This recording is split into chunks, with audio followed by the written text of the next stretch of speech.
좌우로 적절한 배경을 쓰시죠.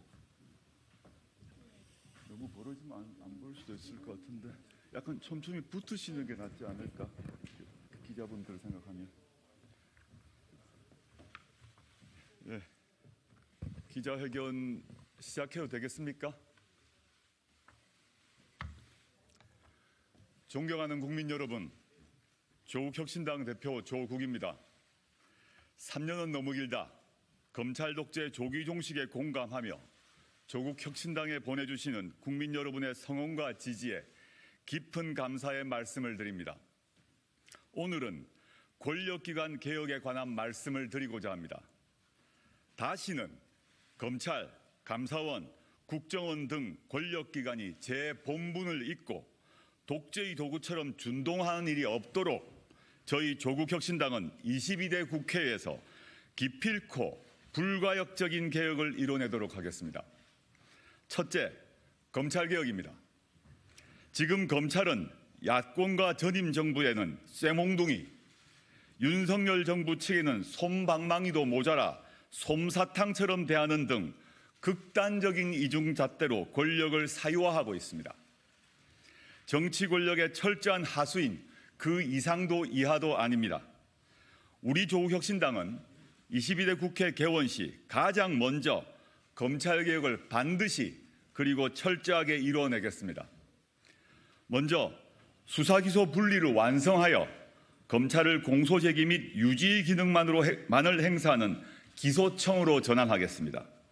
아울러 2022년 대선 직전 여야가 설치에 합의했던 중대범죄수사청을 비롯한 전문수사청을 설치하겠습니다. 그리고 기소 배심제를 도입하겠습니다. 수사 후 기소 단계에서 국민의 건전한 눈높이에서 기소 여부를 결정하여 검찰의 자의적이고 편파적인 기소를 막겠습니다. 수사 준칙, 검사 직접 수사 개시 범위 규정 같은 대통령령으로 형사소송법, 검찰청법 등 상위법을 무력화하는 시행령 등에 대해서는 국회의 입법의 우위를 명확히 하는 입법에 나서겠습니다. 또 이선균 방지법 제정을 반드시 관철하겠습니다. 수사기관의 피의사실 유출로 개인의 명예가 짓밟혀 극단적인 선택에 내몰리는 일이 근절되도록 하겠습니다. 검사장 직선제를 도입해 검찰에 대한 민주적 통제를 강화하겠습니다. 둘째, 국정원 개혁입니다. 문재인 정부는 국정원의 국내 정보 부분과 대공수사 직무를 삭제하고 순수 정보기관으로 거듭나도록 하는 개혁을 이루어냈습니다. 문재인 정부 시절 국정원은 단 한 건의 정치 개입, 민간인 사찰 등의 문제가 일어나지 않았습니다.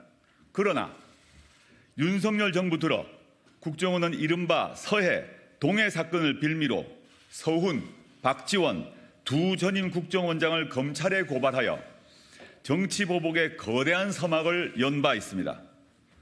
또한 기자로 위장하여 시민단체의 집회를 사찰하다 적발된 바 있고 신원검증을 빙자하여 2급 센터장이 보임되는 신원검증센터를 신설하여 조직을 운영 중인 것으로 알고 있습니다. 우리 조국혁신당은 국정원이 다시는 국내 정치, 민간인 사찰 등의 악행을 저지르지 않도록 다음과 같은 개혁 과제를 철저히 이행하겠습니다. 하나, 국정원의 신원검증 기능을 전면 재검토하겠습니다.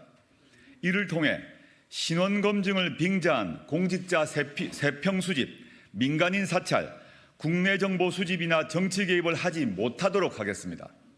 둘, 경찰과의 협의라는 명목으로 국정원이 경찰 수사의 지휘자로 나서서 사실상 대공수사 기능을 유지하는지도 철저히 감시하겠습니다. 셋, 국정원 예산이 집권 세력의 쌈짓돈으로 전락하지 않고 국가 안보를 위해서만 사용되도록 개선 방안을 마련하겠습니다. 셋째, 감사원 개혁입니다. 윤석열 정권 들어 정권의 돌격대를 자처하여 헌법기관으로서의 위상이 철저하게 망가진 조직이 바로 감사원입니다. 감사원장과 지금은 감사위원이 된 전직 사무총장은 감사원을 아예 대통령의 돌격대, 정권의 돌격대로 만들어 정권이 지목하는 사람을 물고 뜯고 핥히었습니다. 우리 조국혁신당은 감사원이 정치보복의 돌격대라는 오명을 청산하도록 하겠습니다. 먼저 헌법 개정을 통하여 감사원의 헌법상 지위를 명확히 하고 회계감사 기능을 국회로 이관하여 회계감사 기능의 실질적 독립성을 확보하겠습니다. 개헌 이전에는 감사원의 회계감사와 직무감찰을 적정하고 합리적인 범위를 감사원법에 명문화하여 특정한 정치적 목적의 감사를 근절시키도록 하겠습니다. 이어 감사원 사무총장의 역할을 명확히 규정하고 사무총장에게 과도하게 위임된 권한을 축소함으로써 전횡을 일삼지 못하도록 하겠습니다. 또 감사원 직무에 대한 국회 통제를 강화하여 감사의 개시, 진행, 종료 등 전 절차를 국회가 견제하고 감시할 수 있도록 하겠습니다. 넷째, 경찰개혁입니다. 윤석열 정권 들어 행안부 경찰국 설치, 행안부 장관의 수사지휘 시도 언동, 이태원 참사, 검경 수사준칙 개정을 통한 수사지휘 부활 등의 일련의 사태가 벌어졌습니다. 고 이성균 배우에 대한 수사 진행 상황의 무분별한 유출로 국민의 사랑을 받는 배우를 죽음의 길로 내몰았습니다. 다시 국민의 사랑을 받는 경찰로 거듭나게 하겠습니다. 우선 행안부에 설치된 경찰국을 폐지하겠습니다.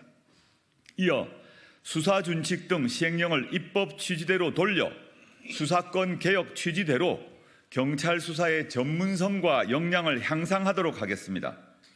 또 자치경찰에 더 많은 권한과 역할을 부여하여 국민의 일상의 안정과 평화를 지켜내겠습니다. 다섯째, 기획재정부 개혁에도 힘을 쏟겠습니다. 기재부는 예산 편성과 경제정책 추진이라는 권한을 무기로 모든 부처 위에 군림합니다. 부동산 문제, 저출산 문제 등 국정 핵심 과제에 있어 사실상 최종 결정 권한을 행사하면서 아무런 책임도 지지 않고 있습니다. 심지어는 대통령의 지시조차 뭉갤 수 있다는 오만함을 거침없이 드러냅니다. 2022년 초과 세수를 활용해 코로나 방역 조치로 인한 소상공인, 자영업자의 어려움을 덜어드릴 방안을 강구하라는 문재인 대통령의 지시조차 재정 건전성이라는 정가의 보도를 이용해 거부했습니다. 그랬던 기재부가 윤석열 정권 출범 직후인 2022년 5월에는 59조 원 규모의 추가 경정 예산안을 마련했습니다. 3개월 사이에 달라진 건 정권 교체뿐이었습니다. 우리 조국혁신당은 부처 위에 부처로 군림하며 책임은 지지 않고 국민으로부터 위임받은 국정 최고 책임자의 결정조차 무시하는 기재부의 과도한 권력을 제어하겠습니다. 우선 경제부총리제를 폐지하고 재정경제부와 기획예산처로 분할하겠습니다. 재정과 경제정책은 재정경제부가 총괄하고 예산은 기획예산처가 전담하도록 하겠습니다. 경제정책과 예산 편성, 집행을 독점했던 기재부의 막강한 경제 권력을 분산하겠습니다. 이어 예산 편성 지침 사전협의체를 통해 정부와 국회가 상호 견제와 균형을 통해 예산안을 수립하도록 하겠습니다. 또 정부 정책의 예산 성과 관리 기능을 강화하겠습니다.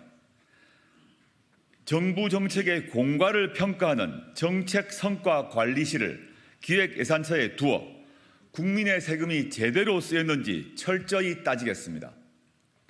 어떤 정책이 국민의 세금을 낭비했는지, 어떤 정책이 국민의 삶을 증진했는지 제대로 검증하겠습니다.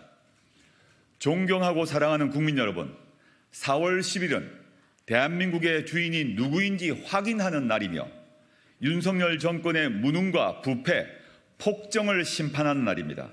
실로 나라의 명운이 달린 선거이며 민생과 경제와 평화가 좌우될 중차대한 선거입니다. 저의 모든 것을 걸고 이번 선거에 임하겠습니다.